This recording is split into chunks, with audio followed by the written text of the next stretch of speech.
CPM party കോൺഗ്രസിന് മുന്നോടിയായി നടക്കുന്ന സംസ്ഥാന സമ്മേളനത്തിന്റെ ഹുണ്ടിക കളക്ഷൻ കൊല്ലത്ത് തുടങ്ങി. പാർട്ടി മെമ്പർമാരിൽ നിന്നാണ് ഫണ്ട് ശേഖരണം. ഇത് 65 വയസ്സുള്ള ആനന്ദവല്ലി, ആദ്യകാല പാർട്ടി പ്രവർത്തക, ഇപ്പോഴും പാർട്ടിയിൽ സജീവം. ഇല്ലായ്മയിലും അവരും അവരാൽ കഴിയുന്നത് സംഭാവനയായി പാർട്ടിക്ക് നൽകി.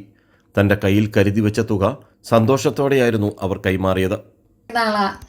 കാലം തൊട്ട് ഈ കാലം വരെയും അതിനൊരു മാറ്റമില്ല. ഇപ്പൊ ചില ന്യൂ ടൈപ്പ് പ്രസിഡന്റ് വരാൻ പറ്റി വരുന്നത് അല്ലാതെ എനിക്ക് പാർട്ടി ഭയങ്കര വിശ്വാസമാണ്. ഞാൻ എല്ലാത്തിനും പോകുന്നതാ.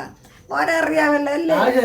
ഇങ്ങനെ കൊല്ലം ജില്ലയിലെ 10,000-കണക്കിന് വരുന്ന പാർട്ടി പ്രവർത്തകരിൽ നിന്നും നേതാക്കൾ ഹുണ്ടിക ഏറ്റുവാങ്ങി തുടങ്ങി. CPIMന്റെ 24ാം പാർട്ടി കോൺഗ്രസിന്റെ മുന്നോടിയായി കേരള സംസ്ഥാന കമ്മിറ്റിയുടെ സമ്മേളനം മാർച്ച് 6 മുതൽ 9 വരെ കൊല്ലത്താണ് നടക്കുന്നത്. അതിനുള്ള ഫണ്ട് സമാഹരിക്കുന്നതിന് ഒരു നൂതനമായ മാർഗമാണ് പാർട്ടി തീരുമാനിച്ചത്. കൊല്ലം ജില്ലയിലെ 56,000-ഓളം പാർട്ടി മെമ്പർമാരുടെ വീടുകളിൽ വഞ്ചി സ്ഥാപിച്ചുകൊണ്ട് ഏറ്റവും കുറഞ്ഞത് 500 രൂപ 3 മാസത്തിനുള്ളിൽ ഒരു പാർട്ടി സഖാവ് വഞ്ചിയിൽ നിക്ഷേപിക്കണം എന്നതായിരുന്നു തീരുമാനം. ആദ്യ ദിവസം കടയ്ക്കലിലെ ഒരു ബ്രാഞ്ച് മാത്രം 35,000 രൂപ കൈമാറി. സംസ്ഥാന കമ്മിറ്റി അംഗം കെ വരദരാജൻ ഹുണ്ടിക കൈമാറാൻ വന്ന മുളങ്കാടകം C ബ്രാഞ്ച് പാർട്ടി അംഗങ്ങൾക്ക് CPIM കേന്ദ്ര കമ്മിറ്റി അംഗവും മന്ത്രിയുമായ KN ബാലഗോപാൽ കൊട്ടാരക്കര മണ്ഡലത്തിലെ വിവിധ പാർട്ടി പ്രവർത്തകരിൽ നിന്നും ഹുണ്ടിക ഏറ്റുവാങ്ങി.